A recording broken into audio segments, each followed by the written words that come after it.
Minimalists. I don't know how to get in the mindset of consumerism that is minimalistic. I can see it afterwards. I can see the after effect of it, but I can't have a minimalistic mindset in the moment. How can I get that mindset? How can I go day to day throughout my week and not need to declutter every Saturday and Sunday when I look at all of the things that I have accumulated throughout the week? So Ryan, what I'm thinking about with Nicole here is the best offense is a good defense. Mm-hmm. I'm thinking of like some of the most well-rounded teams in sports. I'm a basketball fan. You're a football fan, and neither one of us know much about the other sport. Right. But foul shot. Right. Yeah. Good job. And safety. Yeah. All right. So what I'm thinking about here is there are some players.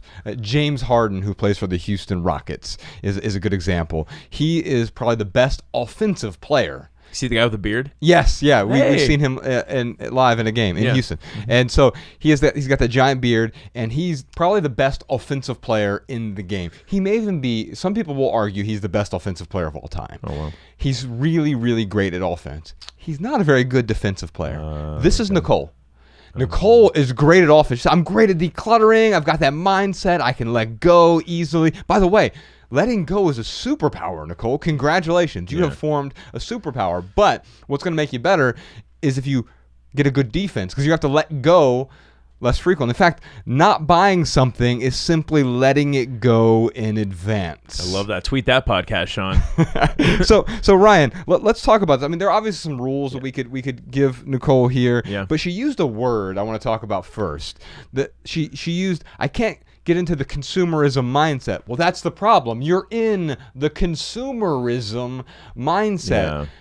There's nothing wrong with consumption. We all need some stuff. The problem is consumerism. Did she say something like she said something about the minimalist version of consumerism mindset, which sounded like an oxymoron to me. It is, yeah. So a minimalist consumes intentionally. We do some things, whether it's buying things locally, buying fewer things, buying things that have multiple uses, investing more in experiences than in stuff, but making sure that everything that we own, she uses the words adds value. Well, what does that mean? It means it serves a purpose or it brings me joy. Now, serving a purpose means it has some sort of function. Brings me joy doesn't just mean it brings me pleasure. Don't mistake, and that's where Nicole is right now. She gets pleasure from consuming these things. That's consumerism. I don't care about your pleasure with respect to stuff. What I want you to get from things is a function or joy. Joy means sharing experiences with other people that amplify or enhance your life overall. And so she's here right now in the space where she's like, I'm great at offense. I can get rid of everything. My trouble is I can't stop the things from coming in. Yeah. I've got a few rules. Yeah. I wonder what she's telling herself. Like, because I'm imagining she comes across something she wants to buy, and she's telling herself, like, well, I'll go ahead and buy it because it's going to give me that dopamine rush, you know? Because if I ultimately have to let go of it, I'll just let go of it. So it's like this excuse of letting go to buy something is, I don't know. I don't know what's going through her mind, but that's what I imagine is probably one of the things going through her mind. But yeah, how do we help her build a defense towards thoughts like that? Well, she's got a dichotomy then, right? Because if she has that line of thinking, I agree with you. It's probably there where I can just get rid of this later, but then she hates having to continue to declutter, right? Yeah. Well, here's what I'll say. A couple things.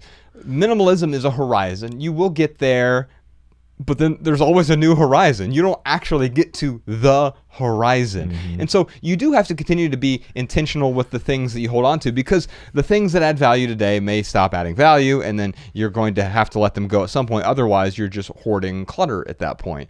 However, that's going to happen less frequently if you do have a good defense. So a couple rules that stand out to me right away. These are also both from the Minimalist rule book, the 16 rules for living with less. One that really stands out is the 30-30 rule, because that's the rule that really stops the impulse shopping. We also call it the wait for it rule, right? And so if something costs more than $30, you wait at least 30 hours to buy the thing. Now, if it's more than $100, I try to wait 30 days. And what that does, it just puts some distance, some friction in between you and that purchase, because it's easier than ever now, especially with one-click shopping. Yeah. I mean, I can get it right now. And we live in Los Angeles. In fact, I don't even have to click anymore. I just imagine it, and it shows up on my doorstep in like 4 minutes. Yeah, that's crazy. And the problem is when we have that much, we get rid of that much friction. We get rid of all the friction. We lose traction. And that's where Nicole is. She's lost traction, so she's sliding all over the place. One other rule that I think will really help out with consumption is the 1 in, 10 out rule. Now, this is modeled after the sort of building capacity. If you go to a nightclub and they're like, sorry, we're at capacity, right? Now we're seeing this with coronavirus now. You go to the grocery store, sorry, it's like we're at capacity. Yeah. Well, this is that rule, but on steroids. Every time you bring something into your house, you have to get rid of 10 items. Now, you could adjust that. You could do 1 in, 5 out. If you have way too much stuff, you could do 1 in, 100 out. Right. But the key is that it makes you start to think about those things you bring into your home, because if I want one shirt, well, 10 things from my closet have to leave that closet before I can bring the one thing in. And all of a sudden, you start looking at your new purchases a little bit differently because they have a lot more weight to them. Yeah.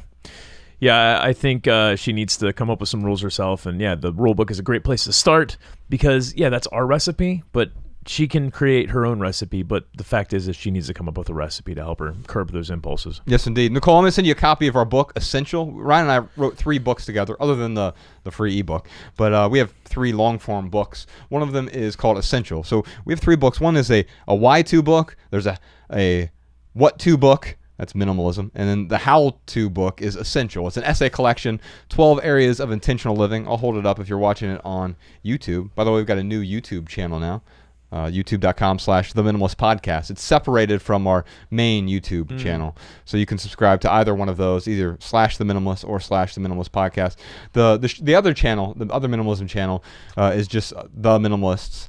And they're more minimalist videos. Yeah, they're short bursts of minimalism. Right. And YouTube encouraged us. They basically said, hey, look, our site favors consistency. And so put your shorter videos on one channel, put your long podcasts on a separate channel. And that way, your message will reach more eyes and ears. Anyway, Nicole, I'm going to send you a copy of Essential. If you like our podcast, I think you'll really like the audiobook version of Essential. It's our longest book. It's over 6 hours long. Or if you want the book or the ebook version, happy to send those to you as well.